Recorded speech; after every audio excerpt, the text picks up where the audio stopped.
iniciativa, la Asociación de Universidades Confiadas a la Compañía de Jesús en América Latina, mediante su red de cooperación académica y relaciones interinstitucionales, en esta gran agenda de 3 meses. Realmente es una agenda bastante interesante que se puede conocer y que puede uno o le permite a uno identificar varias temáticas, y también el nombre de Casa Abierta hace significativo, digamos, un espacio y un balance importante para estudiantes, para profesores, para investigadores. Creo que este es un esfuerzo que ojalá se mantenga de una forma periódica y que sea aprovechado, digamos, a un nivel general de parte de estudiantes, como les decía, mis estudiantes de posgrado y mis estudiantes de pregrado, espero estén conectados. Y por supuesto alrededor del mundo es una perspectiva que también nos va a interesar mucho, sobre todo en algo que vamos a comentar un poco más adelante, que es esa participación o esa interacción. A continuación, les daré una perspectiva personal, una perspectiva profesional y de una experiencia de lo que hemos podido conocer y vivir en estos últimos meses sobre ese proceso de adaptación de lo que yo considero está siendo, ojo, está siendo aún, pero definitivamente que va a ser el rol de los organismos internacionales, entendiendo que estos tienen su propia agenda, tienen su propia dinámica, pero también comprendiendo que tienen un mandato legal internacional al cual se deben ceñir, un mandato que obviamente incluye una estrategia de relacionamiento.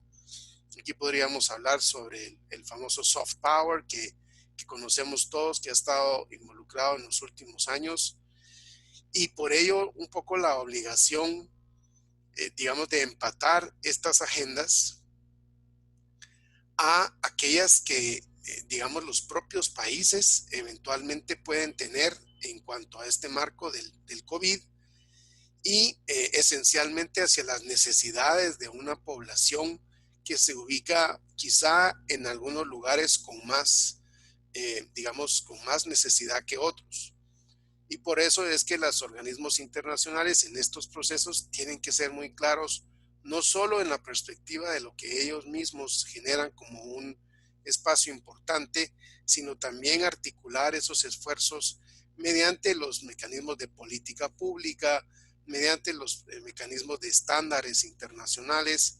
Y bueno, estas necesidades que hablábamos de la población, eh, que en buena parte buscan parámetros económicos, sociales, culturales e inclusive alianzas de tipo estratégico militar con organismos multilaterales, que es, digamos, algo de lo que en un futuro pudiéramos pensar no solo en amenazas del post-COVID, sino, digamos, en otro tipo de problemas que conocemos estas agendas, estos organismos tienen constantemente. Por ello, digamos, es preciso identificar estos parámetros como esenciales para el mundo, y poder articular los mejores esfuerzos desde la comunidad internacional y desde los organismos conjuntamente con los estados para, en primera instancia, contener este terrible virus. Este virus que obviamente lo verán o lo escucharán en algún momento cuando yo lo mencione durante varias veces, no ha desaparecido. A mí me parece muy, muy interesante y muy bueno que estemos pensando ya en una etapa intermedia o etapa post-COVID, pero recordarle a todos y cada uno de ustedes que el virus aún no se va. Y de hecho, el planteamiento es que quizá nunca se vaya.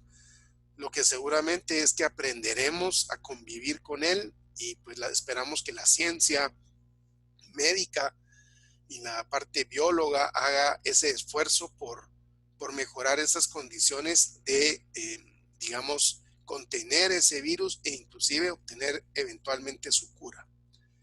Pues para ello, digamos, hay circunstancias que también tenemos que visualizar hacia un futuro para generar un frente común, una construcción de un frente común que de manera, digamos, estratégica o lógica pueda identificar estos parámetros, digamos, de amenaza como la que estamos teniendo hoy de parte del COVID-19, pero que eventualmente pueden ser cualquier otro tipo de amenaza. Es decir, la adaptación de esta comunidad internacional tiene que venir dentro de un espacio muy lógico de las amenazas que en un futuro nos vengan y claro, de lo que tenemos enfrente hoy por hoy.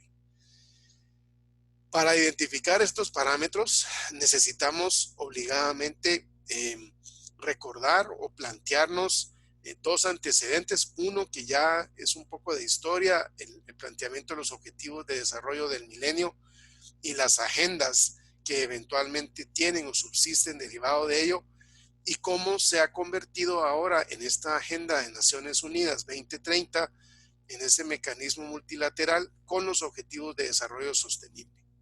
¿Y por qué hacemos esa integración, digamos, de estos ODS con actividades de los organismos internacionales para el proceso post-COVID?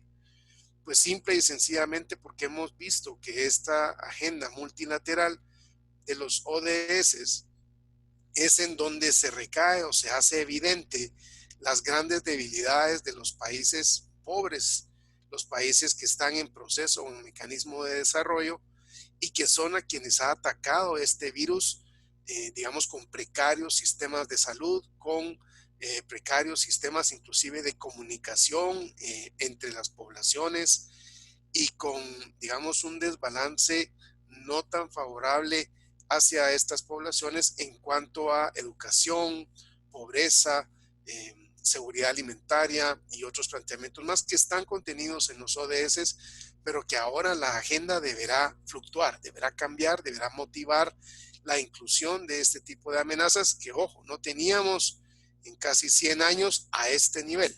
Ya vamos a explicar un poco cómo ese mecanismo sí se ha tenido, sí se han conocido y cómo se ha trabajado exitosamente hasta este virus que ha tenido desafortunadas consecuencias para el mundo y que definitivamente va a cambiar la perspectiva no solo de los estados, de las poblaciones, sino que de los mismos organismos internacionales. La trascendencia de la pandemia que se decretó por la Organización Mundial de la Salud en marzo de este año, digamos, hace una incursión sobre el nivel de impacto global que tiene este coronavirus al que se le denomina o se le ha clasificado COVID-19. Y esta, digamos, declaración de la pandemia otorgó un semáforo de distintas actividades económicas, políticas, sociales y culturales alrededor del mundo. Todo esto es un efecto obviamente negativo que involucra no solo la participación de los estados, sino involucra también a las poblaciones y el impacto que repercute en cada uno de ellos. Y entonces esto ha hecho una incidencia negativa, como lo explicamos, incluyendo aquellos países en donde los sistemas de respuesta médica son denominados desarrollados. Vimos la crisis que tenía Nueva York y otros estados en Estados Unidos, que es, digamos, una potencia a nivel de desarrollo médico y económico, y vemos cómo se vieron sobrepasadas sus capacidades. Entonces, este virus, digamos, trae una consecuencia que no es solo para una parte del mundo, una región del mundo, como muchas veces conocemos de pandemias y otros problemas que se han generado en mecanismos de, digamos, de interacción. Y de alguna manera esto ha globalizado esta tendencia hacia todos los países y el efecto que trae y que tendrá inclusive económicamente, que ya vamos a hablar al respecto. Ahora, esta tendencia globalizada también hizo que se generaran cambios o motivó cambios a nivel de las instancias y los organismos internacionales que debieron ajustar sus funciones, sus actividades y sus mecanismos de coordinación, primero intraórganos, es decir, la coordinación que se requiere entre agencias o interagencial que se le denomina, incluyendo las agencias diplomáticas que tenían, digamos, un parámetro diferente, un proceso distinto de apoyo hacia ciertos elementos de cooperación, tuvo que haber una reconfiguración de esos mecanismos para alcanzar, por ejemplo, a subsanar ciertas debilidades como la fabricación de mascarillas, como la creación de las pruebas que detectaran el virus en las personas, la búsqueda, digamos, de las razones de causa por las que el virus se desarrolló, y pues en ese proceso que no termina todavía. Es decir, la OMS tenía 20 agendas diferentes con un planteamiento de amenazas, pero las ha dejado casi todas a un lado para poder concentrarse en esta pandemia. Entonces, ese rol intraórganos afectó muchísimo, pero también hay una agenda intraestados que vulneró al momento, por ejemplo, del cierre de fronteras. El cierre de fronteras y el cierre de todos los aspectos, digamos, de coordinación, por lo menos de marzo hasta junio, en donde el mundo entero se aisló, cerró sus puertas, quizá con algunas grandes excepciones en cuanto al comercio internacional, pero con una producción muy limitada, prefiriendo o clasificando mecanismos de fabricación y de consumo interno y de consumo local. Y entonces las organizaciones como por ejemplo la Organización Mundial del Comercio advertían que esto iba a generar angustia económica no solo para los países y su capacidad de producción, sino también para aquellos que consumen, que reciben estos productos y que iban a estar muy limitados en cuanto a sus, digamos, capacidades de atender las necesidades tradicionalmente de alimentación o de servicios o de productos. Por supuesto que aquí no vamos a entrar, que eso lo vamos a ver un poco más adelante, pero solo someramente al efecto también económico que involucra los costos. Digamos, el aumento de los precios, la canasta básica de los elementos inflacionarios derivado de la crisis interna de cada uno de los estados, en donde los organismos internacionales también tendrán que entrar a un proceso de desarrollo. Por ello, entonces, en este marco de esta ponencia, vamos a tomar un modelo de análisis de 3 elementos fundamentales. Ya nos comentaban Adela un poco sobre ese enfoque que quiero trasladarles y que motivaron acciones de desarrollo para las organizaciones internacionales una vez entendida la circunstancia del virus.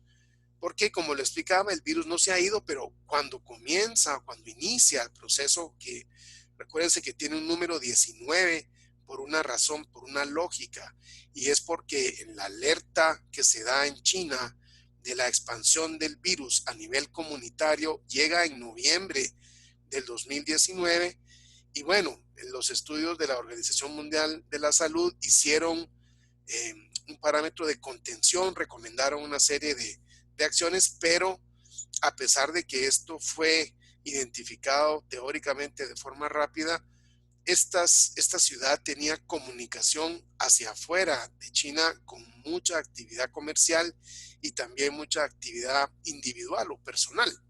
Entonces el brote salió de la región, obviamente de China, y salió de la región, obviamente asiática, para llegar inclusive a absolutamente todos los países del mundo, algunos con más impacto, otros con menos.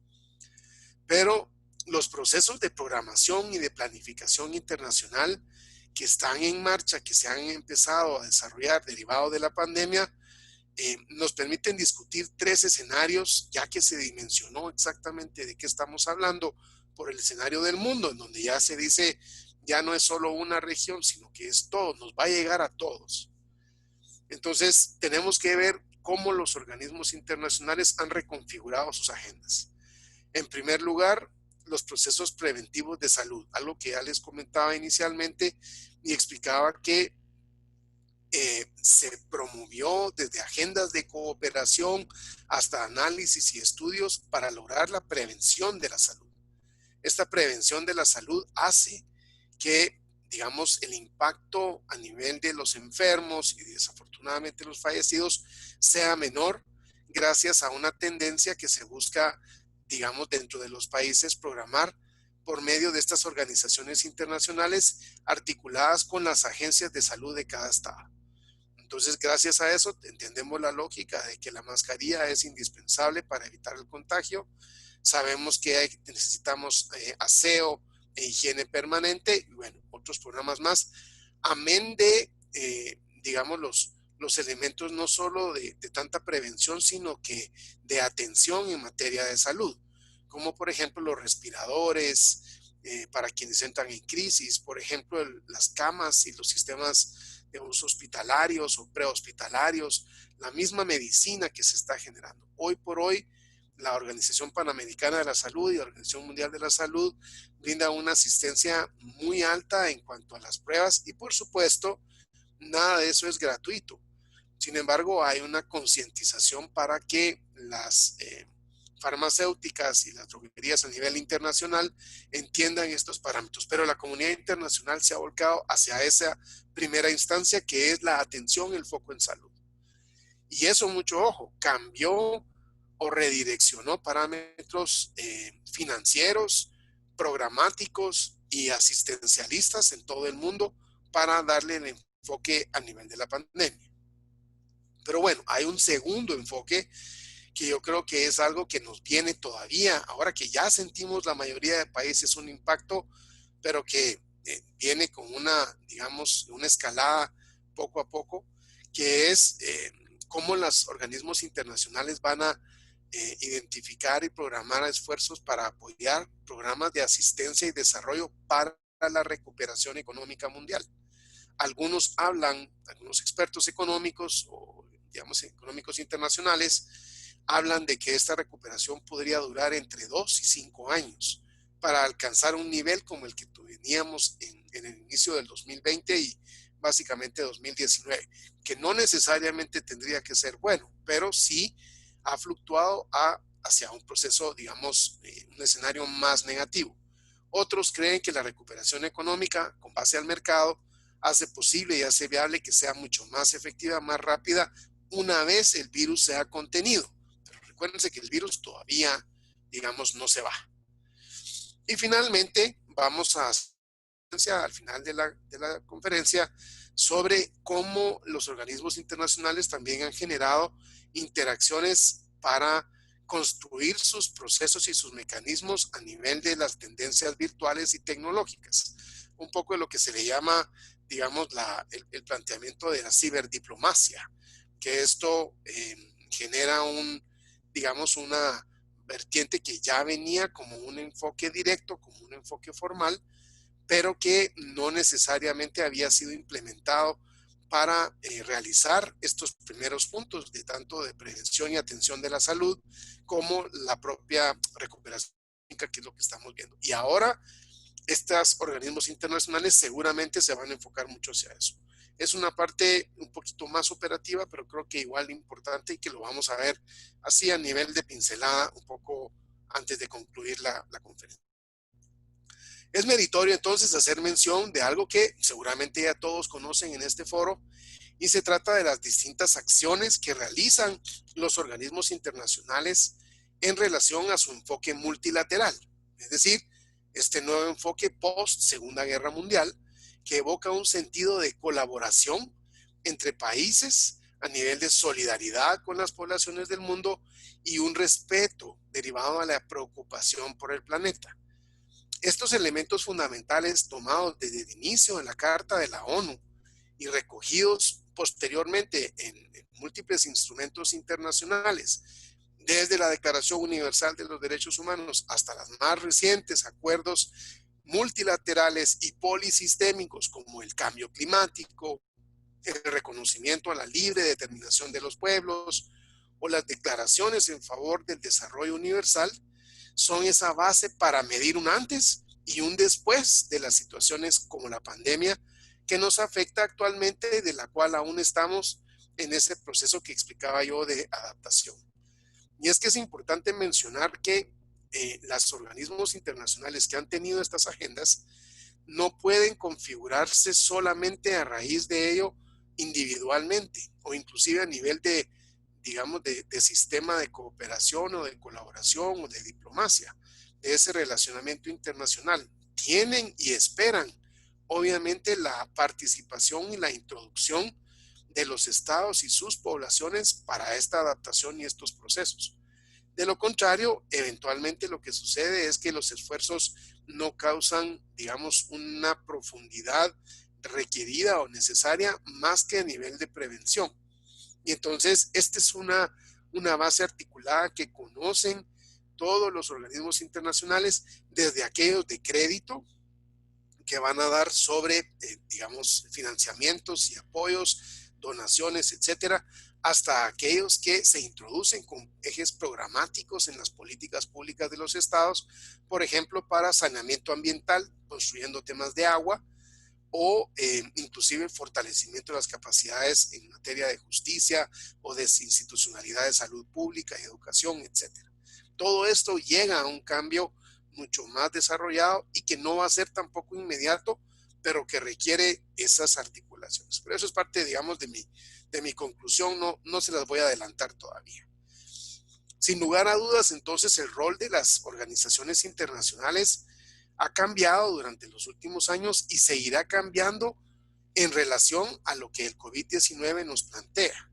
Y también, digamos, reconociendo efectivamente que hay mecanismos ya implementados como la alerta temprana que hace, digamos, los países con su red y estrategia digamos, de organización, el seguimiento global que puede eventualmente tener esta cooperación o estos elementos, estos ejes propios de la cooperación, sus efectos económicos, es decir, hacia dónde va en temas de inversión pública, inversión internacional, deuda externa, los elementos sanitarios como los que mencionaba, tema de aseo y seguridad ocupacional de los estados y las poblaciones, y por supuesto los efectos políticos, porque no podemos dejar a un lado de entender ese planteamiento político o geopolítico por, digamos, las tendencias que se han conocido en donde hay una crítica fuerte a la atención que ha dado los organismos internacionales en este caso del COVID-19 y cómo se replantea un esfuerzo un poco más integral en esa visión. Entonces, la visión de un futuro pareciera representar más que un hoy, o al menos una perspectiva más cercana de ese futuro lo estamos viendo el día de hoy. Y no necesariamente tenemos que posicionarnos en una fecha, digamos, de varios años, aunque sí la lógica prospectiva nos hace entender que los organismos internacionales están recibiendo esa presión o esa carga para reconfigurarse y evitar, digamos, esto que comentábamos de un reproche político y social que se ha tenido para la Organización Mundial del Comercio o para los organismos multilaterales de financiamiento como el Banco Mundial o el Fondo Monetario Internacional, que han sido criticados, digamos, por las pocas capacidades de interacción que se tienen para las necesidades del mundo. Por supuesto que no es una crítica, digamos, global o general o inclusive oficial, sino que esto es más una orientación en donde esos organismos deberán reconfigurar para construir algo que ahora está siendo más evidente con una crisis de la pandemia del COVID-19, pero que si no tenemos cuidado hay otras amenazas que vienen un poco más adelante, amenazas inclusive de índole militar o inclusive ambientales de cualquier naturaleza, y que obviamente el COVID ha puesto en la balanza la posibilidad o la capacidad de reacción de estos organismos como la Organización Mundial de la Salud, pero ante otras amenazas hay otro tipo de organismos e inclusive la misma interacción de los estados. Pero como hemos estado hablando del COVID-19 y estos reproches, aquí es importante mencionar que esa responsabilidad se centra en la solución al problema de salud de las personas, porque hay una crisis y hay que verlo. Pero también los organismos internacionales deben intervenir o ser parte fundamental para la autorización, por ejemplo, del caso de vacunas y estos medicamentos. Cómo verificar un tratamiento para inocular a las poblaciones, que hay algunas poblaciones que pueden generar, digamos, una espera muy grande para estas vacunas, y un riguroso seguimiento desde la óptica de su mandato internacional sobre los estados y sus respectivos representantes. Todos conocemos los principios de Hughes-Cogens, que nos dice que no hay una intervención internacional en los sentidos de efecto, digamos, de las políticas de Estado, pero sí hay una interacción en los compromisos que tienen los representantes y las autoridades de los países para, digamos, alcanzar esa coordinación, ese apoyo, esa ayuda en el tema del post-COVID, que viene ya, digamos, manejándose a raíz de las vacunas que se piensan o se esperan, digamos, en el año 2021, y que habrá que ver cómo esa comunidad internacional hace equilibrar los planteamientos para evitar desigualdades como las que conocemos. En ese sentido, la comunidad internacional se convierte también en un garante de los procesos vinculados al virus y sus efectos y el tratamiento que tienen que dar en una gestión de esperanza para lograr el alcance de una forma, como le explicaba, equitativa, económica y efectiva. ¿A qué nos referimos principalmente con eso? Pues a entender que lógicamente la vacuna tendrá sus diferentes momentos de ser trasladada, pero que los primeros van a ser aquellos países que han fabricado o han promovido la vacuna, y posteriormente pues llegará a todo el mundo en algún tiempo. Y al momento en que llegue habrá que ver precios y costos y la capacidad que puedan tener los países. Aquí repito nuevamente, bajo una garantía de esa reconfiguración internacional que tendrá que apoyar para garantizar que quienes están en pobreza y en pobreza extrema también tengan alcance a esas vacunas, y no solamente países desarrollados o personas con facilidades económicas que accesen a ello. Pero no es solo el tema del dinero, tiene que ver también con parámetros educativos y de cultura, en donde hay temor, en donde hay, digamos, mucha incertidumbre sobre los efectos que pudieran tener esta vacuna, y que quizá es gente que no se ha enfermado. Entonces tendrá más escepticismo. Sobre eso también los estados deberán trabajar, y los organismos internacionales obviamente deberán participar en ello.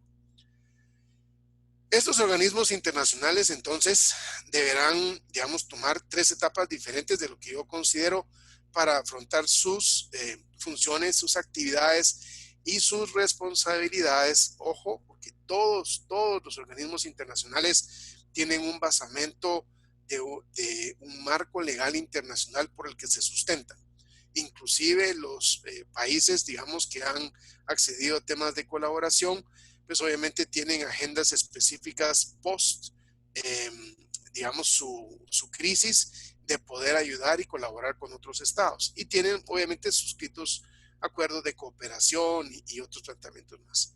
Pero los organismos internacionales per se, los multilaterales, como los, digamos, regionales a nivel de OEA en América, o en el Sistema Universal de Naciones Unidas, o bien cualquier otra región, digamos, asiática, África, etcétera, tienen también una serie de obligaciones, y que debemos orientar esas obligaciones para que sus nuevos enfoques, su nueva reconfiguración cause un impacto esperado o deseado, ¿verdad? En primera instancia, entonces, diremos que este post-COVID-19 en materia de los círculos vinculantes de la salud se orienta en primera instancia a la prevención. Es decir, habrá que generar un programa fuerte de prevención. Un segundo elemento hacia la cura o la atención de la enfermedad. Y un tercer elemento hacia los efectos de salud derivados al virus. Bajo esta perspectiva, estos organismos tienen gran responsabilidad desde lo que se conoce como experiencia para este nuevo proceso. Y la historia nos ha enseñado. En 1952, justamente al terminar la Segunda Guerra Mundial, un par de años después, y derivado del surgimiento del sistema de Naciones Unidas, la OMS nace y origina su planteamiento de crear parámetros y estándares internacionales para que puedan crear condiciones de una salud preventiva que dieran, digamos, pie a evitar lo que les comentaba hace un tiempo, los antecedentes de la famosa gripe española, que se dio hace más de 100 años, pero que provocó millones de personas infectadas y fallecidas. La OMS entonces se crea bajo ese punto y ha tenido relativo éxito en cuanto a la rectoría manifiesta en estos puntos, eh, no necesariamente representados con el COVID-19, porque ha habido, como les explicaba, mucha crítica, pero obviamente sí hay una incidencia muy clara en una red de coordinación o articulación con los estados, con las investigaciones científicas a nivel de salud que hace la OMS y que deberá hacer de aquí en adelante, y que por supuesto eso ha repercutido en evitar que se conviertan pandemias como la que estamos viviendo ahora. Es decir, han existido virus y eso pues ha tenido un efecto no tan fuerte como el que estamos viviendo. La OMS y su sede, digamos, regional de la Organización Panamericana de la Salud, vinculado al tema de Latinoamérica, coordinó estos centros de investigaciones durante la historia para, digamos, evitar que estos esfuerzos que se estuvieran canalizando para buscar parámetros como los del COVID y los virus tuvieran una incidencia muy alta o muy desarrollada. Por eso es que esa confianza se depositó en este mecanismo internacional para el COVID-19 y que ha quedado un poco, digamos, a deber sobre los indicadores de atención o de respuesta que debiera tener esta organización. Entonces aquí ya se habla, y como estamos explicando básicamente el tema del virus, pues hablamos de una reconfiguración de una Organización Mundial de la Salud que deberá crear nuevas condiciones y nuevos protocolos para, digamos, enfrentar lo que un próximo amenaza pudiera tener en materia de salud, pero también para buscar esa atención inmediata o cura directa que se pretende tener y que se ha poco a poco privatizado. Es decir, nosotros vemos noticias ahora y vemos que hay laboratorios internacionales que están adelantados, inclusive con apoyo, digamos, multilateral de países con sus organismos de salud, y que están alcanzando resultados preliminares en temas de vacunas y en temas de soluciones a estos puntos. Entonces vemos ahí un esfuerzo multiagencial efectivo, pero que no viene de la OMS. Viene, digamos, solo de un proceso de, digamos, de gestión y de una apurada necesidad de contar con vacunas, y eso obviamente ha debilitado resultados que pueda tener esta organización. Y bueno, eso es algo que también debemos entender como un parámetro de cambio para un futuro. Los organismos internacionales, entonces multilaterales, en esta etapa del COVID, han buscado herramientas técnicas y financieras para los estados, es decir, financieras en el sentido de cómo ofrecer créditos para que los países adquieran o alcancen ciertos elementos como salud prehospitalaria, las mascarillas, las medicinas, etcétera, pero también en estudios para promover incidencias en, digamos, en regiones, ¿verdad? Regiones como la latinoamericana, que ha tenido una conducta muy distinta a la conducta, a los resultados europeos y a lo que se está viviendo, por ejemplo, en India, con algunas similitudes que ustedes ya, digamos, identifican. Los estados, por su parte, han generado también una necesidad de requerimientos a la comunidad internacional para facilitación de estos créditos y de elementos de cooperación. Es decir, buscamos que los organismos internacionales entiendan la relación de la pandemia y cómo debieran, digamos, colaborar o ser parte de un proceso a nivel global, teniendo tantas necesidades, cómo equilibrar ese proceso de facilitación de mecanismos, de generación de estándares o inclusive de obtención de créditos de endeudamiento público para salir de esa crisis eventualmente, y que posteriormente va a tener que tener circunstancias similares en cuanto a la recuperación económica. Entonces, en esta primera parte, entender que esos organismos han estado haciéndolo y deberán seguir haciendo, pero reconfigurando su agencia, sus procesos de cooperación y de desarrollo para el tratamiento del virus.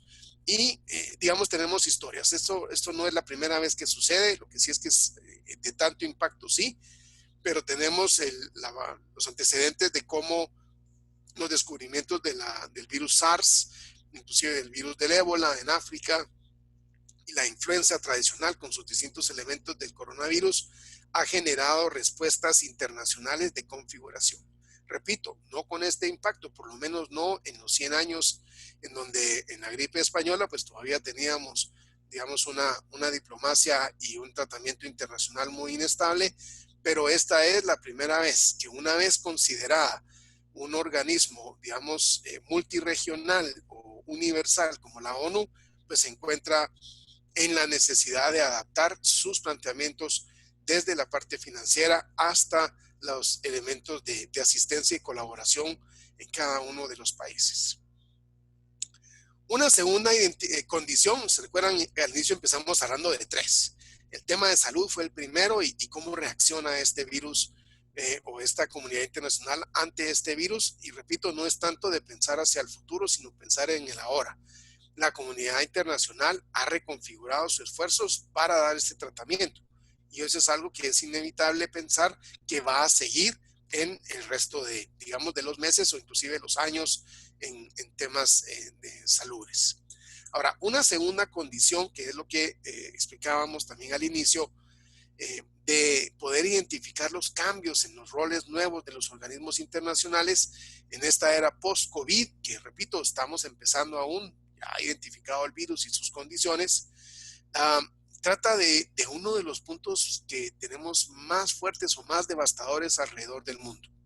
Creo que todos podemos coincidir que el efecto más delicado, más duro, más fuerte ha sido la muerte de las personas. Esto es ineludible, ¿verdad? Todos ellos que han fallecido derivado del virus o por alguna circunstancia, pues es el impacto más fuerte. También coincidimos en que estos enfermos que se han ido recuperando no la han tenido fácil, ¿verdad? Han sobrevivido, pero han tenido que pasar un proceso de compras de medicinas, digamos, de cierre de oportunidades laborales, de reconfiguración de los seguros, digamos, de desempleo.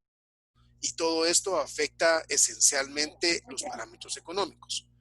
Pero el tema más difícil, a mi punto de vista, después de estos dos, es la caída de esos indicadores socioeconómicos de desarrollo como consecuencia y como consecuencia de la disminución de las variables económicas como la inversión nacional e internacional y en la inversión en ese gasto social que, como repito, ya hemos hablado a nivel de Organización de Naciones Unidas y sus esfuerzos multilaterales en los ODS, pues no era precisamente que estuviéramos bien, pero ahora se ha empeorado esta circunstancia económica que ha causado el aumento de esa relación causal entre la inflación y la pobreza y generando inclusive pobreza extrema. Ya vamos a desarrollar un poco más sobre eso.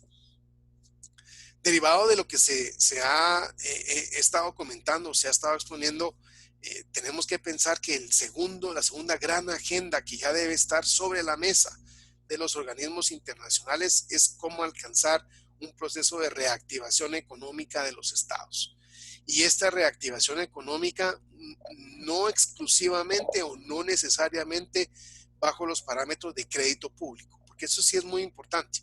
De nada sirve que los organismos internacionales creen líneas de financiamiento si luego ese efecto va a causar pobreza y endeudamiento a los países. No quiero decir que no pase. A veces se necesita generar deuda pública para poder salir de crisis o eventualmente hacer una inversión que sea de largo plazo. Pero la agenda económica y de financiamiento de los países que más han sido golpeados por el COVID-19 tendrá que ser reorientado a nivel de financiamiento de proyectos y programas, como ya lo he mencionado, articulando agendas que tienen que ver con, digamos, las políticas públicas de los estados y efectivamente de cómo ellos miden o encuentran sus necesidades orientadas al proceso directo de sus condiciones, pobreza, extrema pobreza. En el caso, por ejemplo, de Guatemala, con un grave caso de desnutrición en sus elementos de aguda y crónica, y cómo ese efecto económico y de efecto de salud ha empeorado las condiciones para el país. Entonces, esa reactivación económica, y repito, para el caso de mi país, pues debiera ir mucho en función de estas condiciones, con políticas públicas orientadas desde el Estado, y que seguramente tendrá otros efectos a nivel de países alrededor del mundo, y que, digamos, deberá ser muy claramente establecidos cómo es que se pueden llegar a atender cada una de esas solicitudes. Y, ojo, variables tan generales como la pobreza, que es una variable en casi todos los países del mundo, tendrá que ser atendida con un marco de impacto derivado de este COVID-19. Los organismos internacionales entonces tendrán una tarea muy pesada, ardua, de escuchar las necesidades sentidas de los países, así como estudiar las variables de respuesta que tienen cada una de las economías del mundo, proponiendo parámetros de inversión crediticia o de inversión internacional que entidades como el Fondo Monetario Internacional, el Banco Mundial, el Banco Interamericano de Desarrollo, el Banco de Europa, todos estos organismos tendrán que transformar, creo yo, sus agendas y sus parámetros de discusión y desarrollo para buscar digamos, una función más geoestratégica que vaya de la mano con otros agentes especializados, como lo pueden ser el Sistema de Protección de Derechos Humanos, digamos UNICEF, UNESCO, el Programa de Naciones Unidas para el Desarrollo, ONU Mujeres, es decir, una serie de planteamientos que tienen que ir de la mano con elementos sustantivos de atención a las poblaciones vulnerables, y al mismo tiempo encontrar recursos y financiamiento de estas fuentes internacionales para los estados. Atender estas necesidades de estas poblaciones, creo yo, incluye, además de construir esa institucionalidad y de fortalecer mecanismos como los sistemas de salud y los sistemas, digamos, de prevención y alerta temprana, también aspectos como el Estado de Derecho, representados en el principio de legalidad, y los sistemas de justicia, que no hagan vulnerable estos parámetros a nivel de país en los estados. Este rol, digamos, que se explica hoy brevemente, también hay que verlo bajo parámetros de la facilitación internacional de la atención para este COVID. Ya lo hemos explicado, ¿verdad? Desde los esfuerzos de vacunas hasta los elementos regulatorios para curas y otros insumos de procesos más de económicos, sociales, y que hagan una incidencia culturalmente en los estados. Igualmente los organismos internacionales tendrán que reinventarse. Y aquí viene tal vez el cierre de la conferencia, y esperando que tengan algún comentario o pregunta sobre cualquiera de estos temas. Hablamos de tres. El primero hablamos de tema de salud y los efectos que podrá tener. La segunda parte hemos hablado de esa reactivación económica y el replanteamiento internacional que las organizaciones deben crear. Pero hay un parámetro que yo no quiero dejar a un lado, que es el funcionamiento de los propios organismos internacionales, que va a requerir de una reinvención internamente, que repito, ya va en camino o ha estado en camino, pero que ahora la pandemia ha generado, digamos, apurarse con ese proceso, o atender con más eficiencia estos elementos, digamos, electrónicos, telemáticos y virtuales, que hacen mejorar las capacidades de los organismos internacionales. Y con ello, pues obviamente los estados articular una confianza de esos aportes que puedan tener a nivel de los estados para mejorar capacidades. Es decir, no solo los organismos internacionales, sino que las cancillerías de los países y los propios estados a nivel de decisión en materia internacional, pues se va a hacer digamos, una reconfiguración distinta. Esto va a motivar, digamos, que hay condiciones que generen espacios de oportunidad importantes para mejorar indicadores de resultados tangibles dentro de la cooperación. Dentro de estos indicadores que se digamos, demuestran como parte de este proceso formal, hablamos del combate a la corrupción, la defensa de los derechos humanos y de los grupos vulnerables, que ya hemos hecho mención. En estos procesos, digamos, de reconfiguración de la eficiencia de la gestión pública y de la eficiencia de, digamos, la aprobación de créditos, que muchas veces toma muchos meses de parte de los organismos internacionales, o inclusive de la negociación de tratados internacionales que se dan entre los estados.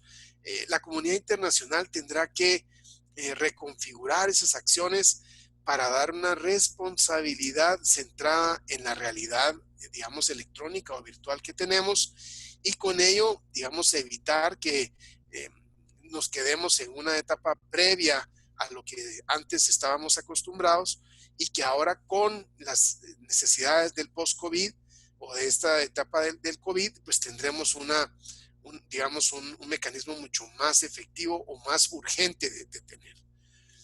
La eficiencia entonces interagencial o interinstitucional, internacional, y la interglobal, que requiere también la participación de cancillerías y organismos vinculados, digamos, de agencias de cooperación, requiere además, digamos, no solo la participación electrónica o la participación digital y telemática de los actores, sino además el compromiso de mejorar condiciones de resultados tanto bilateralmente como multilateralmente. En ese sentido, se hace evidente una conducta, digamos, muy favorable de un nuevo rol de los organismos internacionales y que tiene como supuesto la aplicación de estos procesos, de estos mecanismos, de las gestiones virtuales, como la que estamos teniendo hoy en este mecanismo digamos, de comunicación y de conferencia académica, y la reconfiguración de una diplomacia tradicional migrando hacia una diplomacia, digamos, a nivel de organismos internacionales y cancillerías, de una diplomacia moderna, una diplomacia contemporánea, y ahora la que se le reconoce como una diplomacia virtual o una e-diplomacy, que es lo que eventualmente el futuro nos espera. Pero ¿por qué esto es importante ahora? Porque, digamos, el virus ha hecho necesario que estas agencias o estos mecanismos de colaboración y de participación a nivel intergubernamental dejen de reunirse y no tengan, digamos, una capacidad rápida de respuesta para ciertos planteamientos. Si necesitamos firmar créditos, si necesitamos negociar tratados, todos estos planteamientos han tenido que sufrir también un compás de espera, y obviamente la formalización ha sido un poco distinta a lo que estábamos acostumbrados. Pero eso es bueno porque nos motiva a agencias internacionales a cambiar una perspectiva de cómo constantemente podemos mejorar capacidades. Y eso es algo que no se hacía comúnmente desde el ámbito virtual, sino que tenía que hacerse espacios, digamos, conocidos o tradicionales de reuniones, de viajes, etcétera. Estas estructuras, digamos, de la burocracia internacional que ahora buscamos como un elemento propio, mejorar capacidades a nivel, digamos, de desarrollo como ya se tenían, de correo electrónico, de teléfono móvil, de las comunicaciones virtuales, ahora requiere, digamos, de un proceso más de resultados, y de resultados que eventualmente hagan un mecanismo claro que algunos mencionan puede ser objeto de reforma del propio derecho internacional, como también, digamos, mecanismos de facilitación en procesos de negociación internacional. ¿A qué nos referimos? Podemos tener videoconferencias, podemos tener llamadas, podemos tener, digamos, todos estos procesos que ya las agencias y oficinas internacionales están empezando o desarrollando en su modelo, digamos, de formalización, pero no tenemos la suscripción, digamos, de tratados por la forma virtual, no tenemos negociaciones internacionales o decisiones geopolíticas tomadas de esta forma, y salvo algunas excepciones con canales seguros digamos, de espacios, digamos, no de riesgo, pues no hay decisiones geopolíticas que vayan vinculados a este proceso. Entonces, la obtención, por ejemplo, de conferencias especializadas, de la suscripción de tratados internacionales con la utilización de firmas electrónicas avanzadas, de firmas digitales, hoy por hoy no todos los países lo logran tener. Algunos países logran, digamos, avanzar más en sus procesos lógicos de desarrollo interno y con ello pues transformar hacia un rol organizativo diferente, pero no todos los países están en el mismo nivel y ahora es, digamos, un tema muy necesario de incluir para evitar que existan esas desigualdades en donde yo puedo negociar con países que tienen al mismo nivel aspectos virtuales o suscripción de tratados o cualquier otro elemento sin necesidad que exista esa reunión presencial o algunos otros planteamientos. Aquí les podría hablar muchísimo sobre la propuesta que hizo UNESCO hace algún tiempo, inclusive para hablar de la Declaración de los Derechos de Internet y cómo transformarlo hacia un derecho humano, pero bueno, esto es, digamos, en materia de otros planteamientos, igual que las condiciones efectivas de lo que significa los temas de seguridad o digamos, de control o verificación que se tienen que tener en todos estos planteamientos virtuales, electrónicos, telemáticos, para evitar la ciberdelincuencia, el ciberespionaje, que como ustedes conocen es a nivel global la tercera amenaza reconocida del mundo luego del tema terrorista y del tema ambiental. Es decir, el ciberespionaje, la ciberdelincuencia, los hackers famosos, piratas, de estos planteamientos, pues hacen obviamente necesaria también que la comunidad internacional adapte sus condiciones siendo canales seguros y funcionales. Podemos entonces concluir que al igual que los estados y las poblaciones, los organismos internacionales también tendrán un proceso de adaptación y cambio hacia un nuevo rol en la etapa del post-COVID-19. Recuérdense que no son solo los organismos internacionales, tenemos que ser todos. Solo los organismos internacionales no harían incidencia sobre lo que realmente, digamos, estamos esperando como un resultado final. El mundo va a requerir una amplia coordinación entre personas, autoridades y estados para que el proceso de recuperación, digamos, humana, psicosocial, económico, sea exitoso. Y en ese elemento, la reconfiguración de los organismos internacionales será fundamental para entender no solo las necesidades de un país, sino de una región y de un planeta al que definitivamente hay que ponerle atención derivado de todos estos puntos.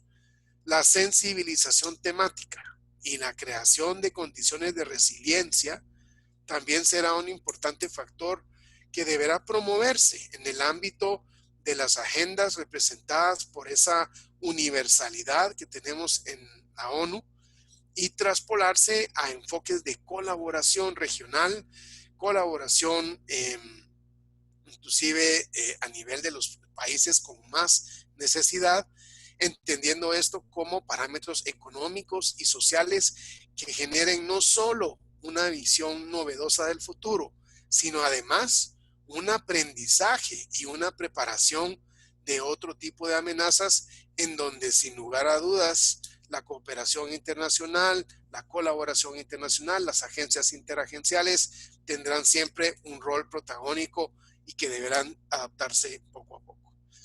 Yo aquí me quedo, muchas gracias, quedo atento a comentarios o preguntas si los tuviera, reiterando mi agradecimiento por esta invitación tan interesante que hemos tenido en este proceso. Muy agradecido y cedo la palabra entonces a Anabela para que haga la moderación y continúe con el procedimiento. Muchísimas gracias, Jorge Mario, por esa interesante conferencia. Creo que nos invita a reflexionar precisamente sobre estos cambios, esta adaptación que deben tener los estados a nivel de todo el mundo y ese nuevo rol y esos nuevos retos a que se deben enfrentar todos los organismos internacionales en todos sus espectros y esas medidas que se tienen que adoptar para realmente una recuperación en el tema económico, en el tema social, también en los aspectos de salud.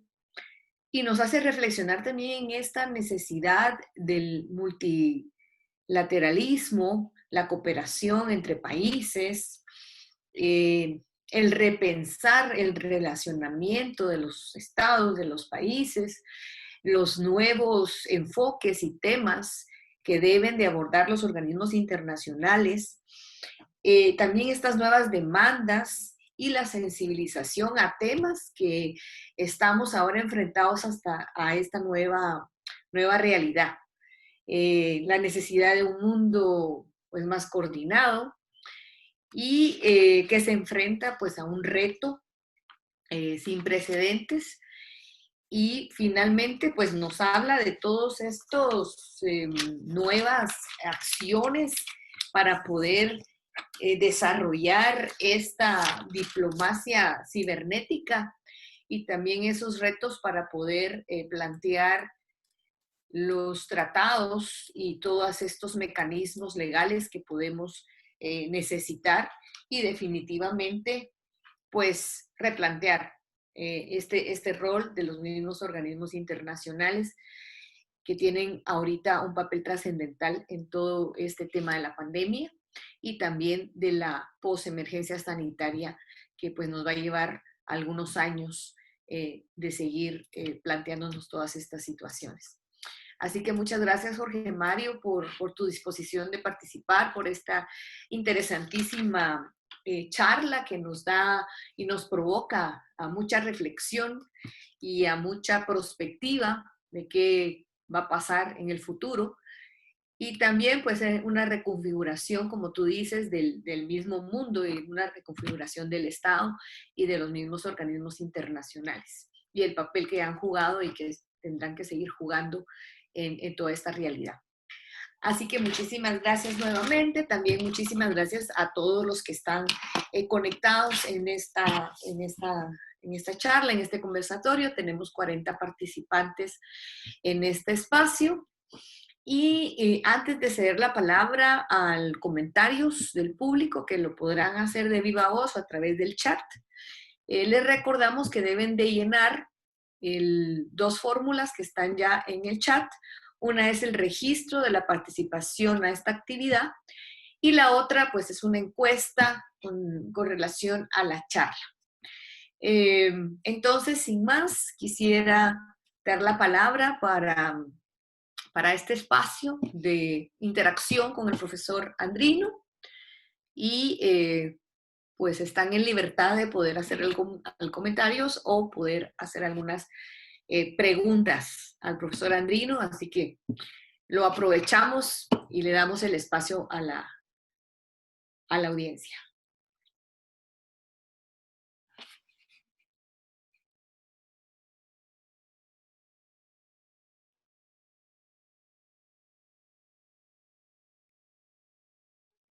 Estamos atentos a sus comentarios o participación.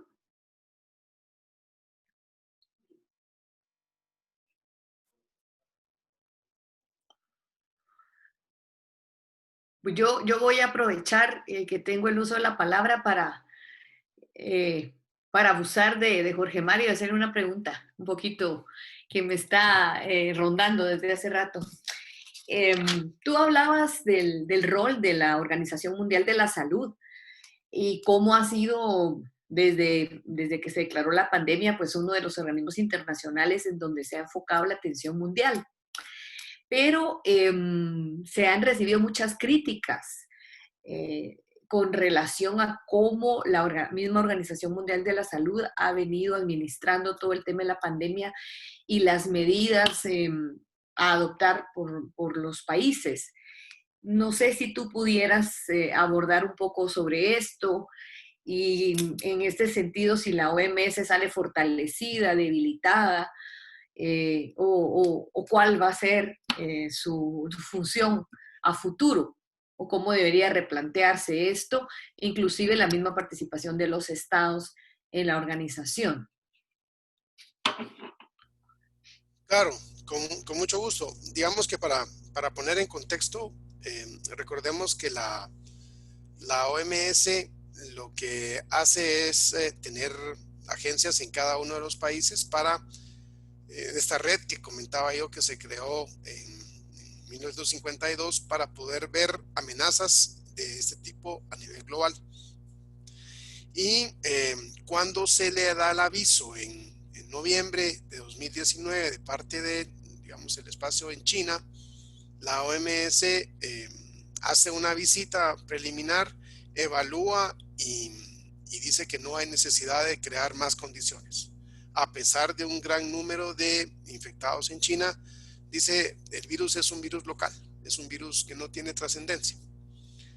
Luego se encuentran, digamos, algunos otros problemas cuando hay personas que ya están infectadas en otros países y entonces dice el virus no es comunitario, el virus es identificado plenamente y en enero dice no hay necesidad de crear pandemia. Todos estos planteamientos, digamos, hicieron un énfasis muy fuerte en confiarse de parte de los estados, si quieren ustedes con un mal criterio o buen criterio. Uno de ellos, por ejemplo, Estados Unidos, ¿verdad? En donde dice, sí, sí, ya está controlado, porque nos dijeron que solo algunos parámetros y no hay ningún problema. Cuando se da la creación de la pandemia en marzo, el 11 de marzo de 2020, ya era muy tarde para países de tomar precauciones como cierre de fronteras, por ejemplo. Entonces, de ahí deviene un poco la crítica o bastante la crítica sobre una OMC que debió haber estado preparado para haber difundido mejor esas etapas, digamos, de alerta temprana o de prevención. Pero más aún, digamos que como el virus es nuevo, es un generando, digamos, los informes y los estudios iban a tomar muchísimo tiempo en analizarse. Y eso también le restó, por supuesto, eso no es responsabilidad de la OMS, sino que es un planteamiento puramente científico. Restó, digamos, las posibilidades de una confianza que ya se había depositado, como explicaba en la conferencia, con el tema del SARS, con el tema del ébola, que había sido contenido. Entonces, la desconfianza sobre algunas directrices que se dieron de la OMS para atajar el tema y sobre todo el impacto que iba a repercutir en el tema económico, que ahora pues están diciendo sí, teníamos que haber previsto esto, han debilitado mucho esa credibilidad a nivel institucional para que esa red que tiene a nivel de todos los países pueda tener sus resultados y sus efectos, ¿verdad?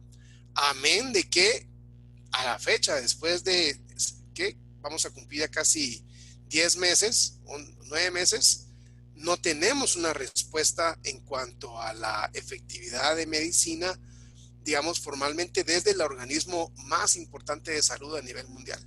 Han tenido que ser, digamos, otros estudios clínicos de los países que han tenido que salir, digamos, en respuesta o en capacidad de ellos.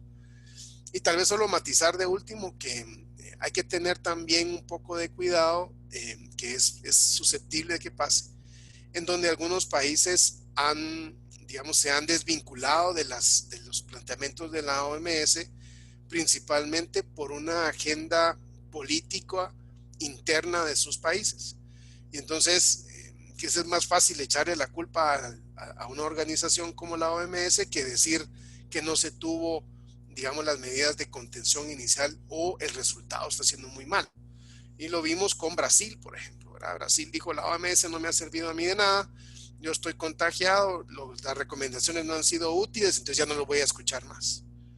Y así tenemos otros ejemplos, tal vez más notorios, en donde pues obviamente hay un desencanto en ese mecanismo. Pero eso es parte natural y un poco de esa reconfiguración que tiene que hacer un organismo tan fuerte, sobre todo para lo que yo veo en el futuro, que no va a ser el último virus que vamos a tener ahora, van a haber muchos otros y cómo enfrentarlos de una manera estratégicamente clara para que no nos llegue a afectar. Muchísimas gracias. Ya tenemos algunas preguntas aquí de la audiencia por el chat. Ya se quitaron la timidez y están preguntando. Y nos hacen una primera pregunta.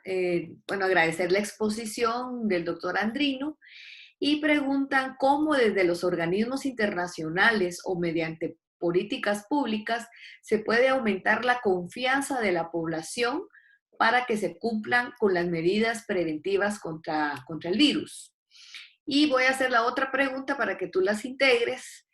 que nos están preguntando que considerando las grandes diferencias sociales y económicas que existen en los países latinoamericanos, cómo los organismos internacionales pueden contribuir al fortalecimiento de la cooperación entre los países de la región para garantizar que se promueva la salud pública.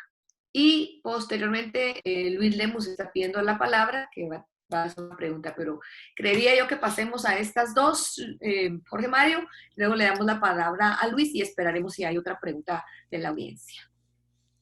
Ok, muchas gracias por las preguntas. En primera instancia, hay que, digamos, las dos tienen una relación diferente, aunque siempre obviamente están vinculadas. En la primera pregunta, lo que mucho nos dice es cómo los organismos internacionales pueden coadyuvar, porque no es una responsabilidad directa de ellos a que los estados lleguen a generar ese proceso educativo y explicativo en realidades. Voy a tomar mi país como un elemento para saber y conocer que de verdad hay que tomar medidas de prevención. Y entonces aquí es donde hablábamos mucho que casi todo lo podemos voltear a ver cómo se puede financiar esas políticas de Estado. Es decir, no podemos esperar que una comunidad internacional o unos organismos internacionales vengan y simplemente sustituyan al Estado en una función pública que le corresponde. Lo que sí podemos hacer es eventualmente dar condiciones para el mejoramiento de esas políticas públicas y pues obviamente desde los organismos internacionales facilitar los procesos digamos de financiamiento para que esto se alcance. ¿Cómo lo vamos a hacer en estos temas?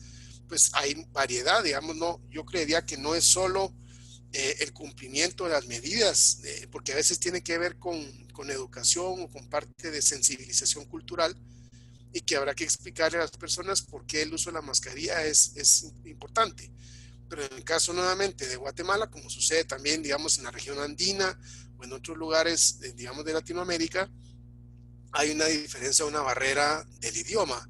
Y entonces habrá que llegar a hacerlo de una forma estratégica para que se pueda manifestar que hay una buena intención derivado de estas medidas.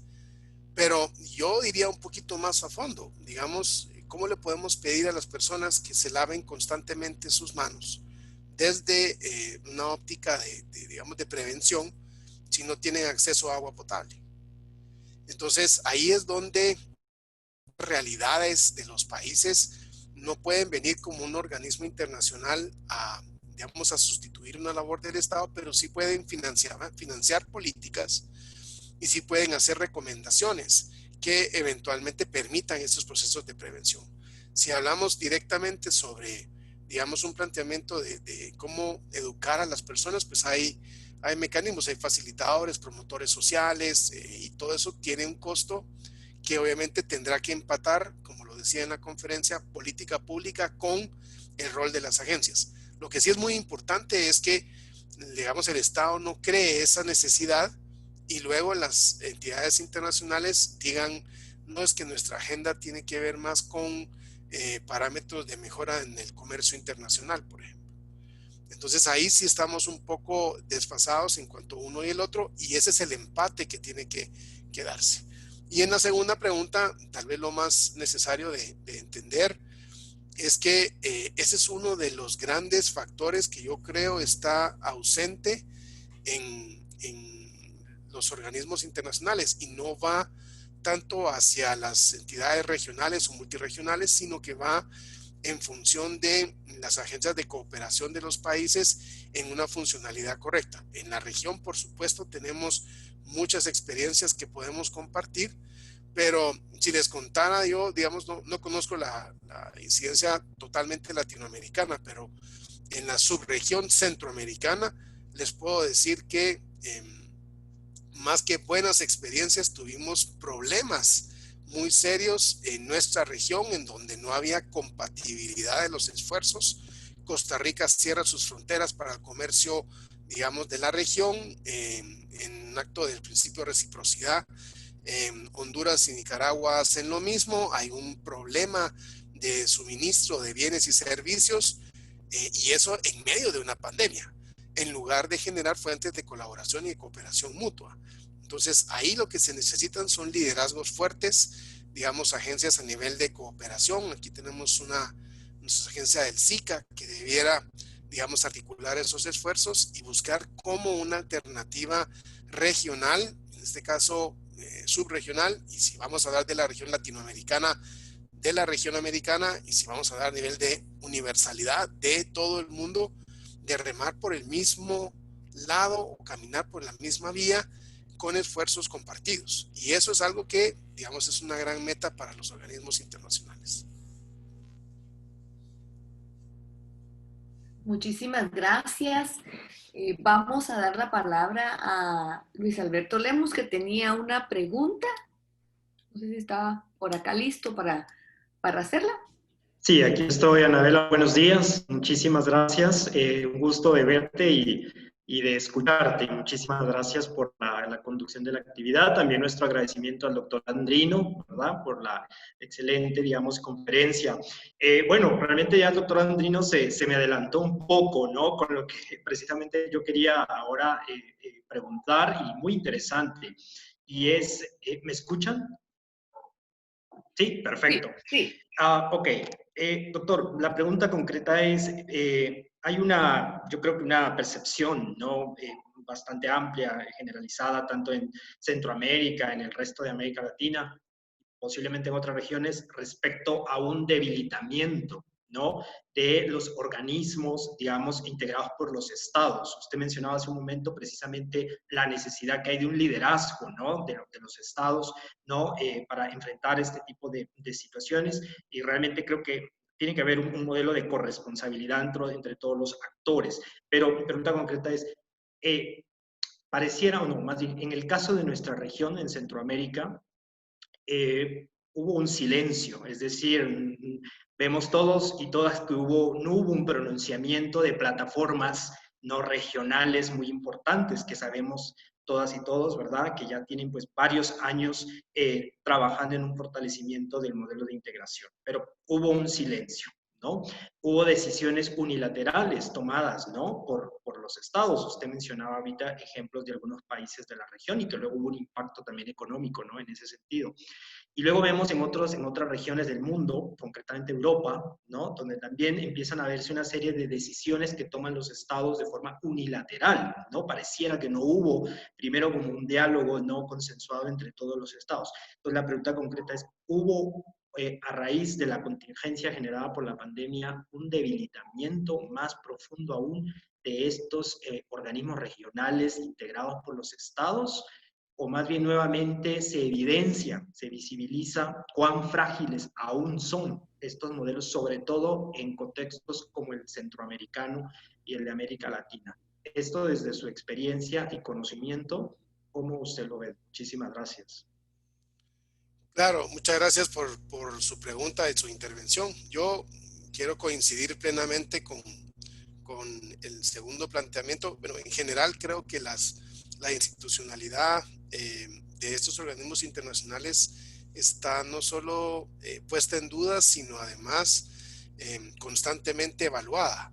Es decir, tenemos, y creo yo, por eso quise hacer el ejemplo en la conferencia del relativo éxito que había tenido la Organización Mundial de la Salud para contener otro tipo de amenazas y cómo ahora, digamos, no lo logró. Y entonces la expectativa que generó para esta parte del mundo se volteó a cada quien por su cuenta, ¿verdad? Y entonces la lógica ante no poder tener una respuesta, digamos, universal dentro de esta crisis, debió haber sido el fortalecimiento de alianzas estratégicas en regiones o subregiones, como yo lo explicaba en Centroamérica, y que yo pensaría que es menos en Europa, pero también se evidenció. Pero coincidir de que no creo que se haya debilitado, creo que ya venía con un proceso de debilitamiento, y lo que sí sé es que se evidenció como una, digamos, una crisis hace correr a los países o hace cerrarse a los países a cualquier tipo de capacidad. Y bueno, no podemos generalizar porque sí hay, digamos, países con solidaridad y países con, digamos, de apoyo, porque no lo podemos negar, pero ante digamos, inminente problemática que nos afectaba a todos, no hubo una estrategia o un liderazgo que considerara esas alianzas formales para poder enfrentar la crisis correctamente. Y si lo podemos ver, digamos, desde una perspectiva ahora del COVID-19, pues se evidencia problemas que yo voy a nuevamente, perdonen porque es la región que más conozco, de la región centroamericana. No vemos un abordaje regional sobre problemas como la pobreza, como la inseguridad, como inclusive el tratamiento de los procesos migratorios que se dan. No vemos esa situación.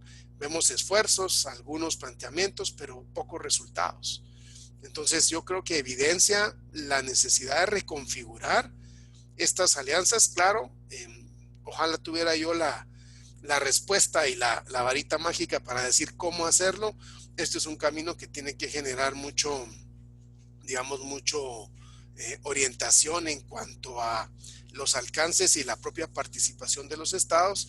Y bueno, tendrá que hacerse poco a poco, ¿verdad? No es algo tampoco inmediato, pero que creo que nos da un aprendizaje sobre nuevas expectativas para el futuro.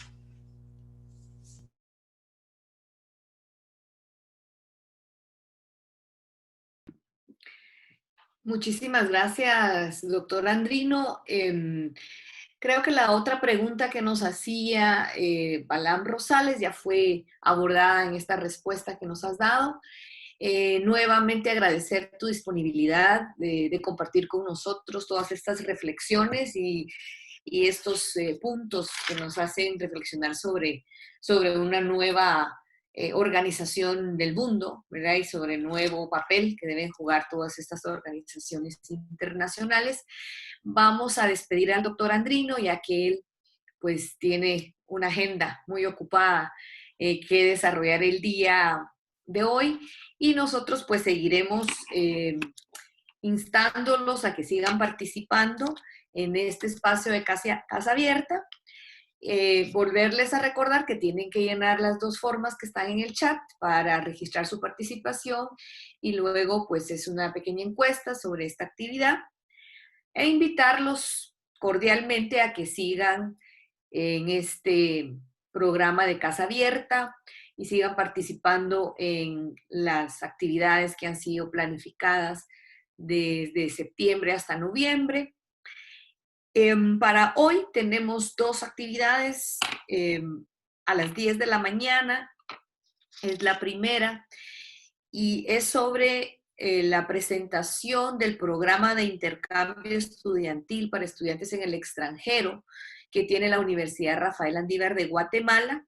Esto se llevará a cabo a las 10 de la mañana, hora de Guatemala, 11 de la mañana, hora de Ecuador, y tendremos a los anfitriones de esta actividad. Luis Alberto, tú querías también invitar a la actividad que se llevará paralelamente en Argentina.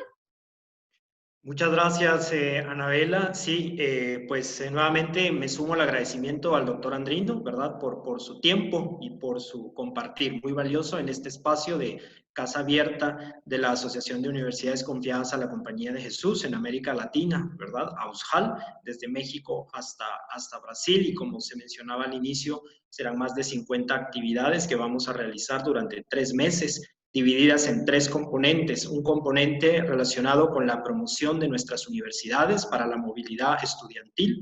Un segundo componente que es el que acoge un ciclo de conferencias temáticas como la que hoy hemos realizado con el doctor Andrino sobre temáticas, ¿verdad?, trascendentales y de interés para la región. Y un tercer componente relacionado con pues la internacionalización desde nuestras culturas, ¿verdad? Un compartir de las culturas en nuestros países a través de actividades como pues teatro, la parte, digamos, gastronómica, etcétera. Entonces, como bien decía Anabela, realmente pues invitarles a todas y todos nos sigan. Concretamente, también anunciarles que a las 12 horas de Argentina, del día de hoy, también tendrá lugar una conferencia, ¿verdad?, que lleva por nombre Incertidumbres y Esperanzas, estrategias de afrontamiento en tiempos de pandemia. Esta actividad va a ser desarrollada por la Universidad Católica de Córdoba a las 12 horas de dicho país, ¿verdad? Entonces, es solamente también anunciar esa invitación. Anabela, muchas gracias. Adelante. Muchas gracias. También les pedimos a todos los asistentes socializar esta invitación, este cronograma. Yo creo que es una excelente oportunidad para que los alumnos de las universidades confiadas a la Compañía de Jesús participen en los diferentes eventos. Precisamente el nombre, ¿verdad? Es una casa abierta que nos están invitando y nos están abriendo las puertas de muchas de las universidades y también nos están dando esa oportunidad de hablar de temáticas tan importantes, tan actuales y también tener esa experiencia cultural, ¿verdad? Que es muy enriquecedora para toda la comunidad educativa de Aushal. Y pues sin más, los invitamos a que sigan participando en todos los eventos que están programados. Han sido socializados los cronogramas de septiembre y posteriormente serán socializados los cronogramas de los otros meses. Y creería yo de agradecer y de celebrar todo este esfuerzo que se está haciendo desde hace unos meses en organizar todos estos eventos. Y pues sin más, aprovecharlos. Y de mi parte, agradecer también el espacio, la oportunidad y la confianza para moderar esta actividad, que sin duda nos deja muchísimas reflexiones y preguntas y análisis en el aspecto internacional. Así que muchísimas gracias nuevamente y los invitamos a que sigan y que se conecten a las actividades que tenemos, que ya anunciamos, uno a las 10 de la mañana, hora de Guatemala, y otro a las 10 de la mañana, hora de Argentina. Muchísimas gracias a todos y que tengan un excelente día. Muchísimas gracias, Anabela. Gracias, Rosa Catalina, por también la conducción del evento, ¿verdad? Y pues a la Facultad de Ciencias Políticas y Sociales por sumarse al proyecto. Esperamos seguirles viendo en los próximos eventos, ¿verdad? Que tengan muy buen día y cuídense mucho. Muchas gracias.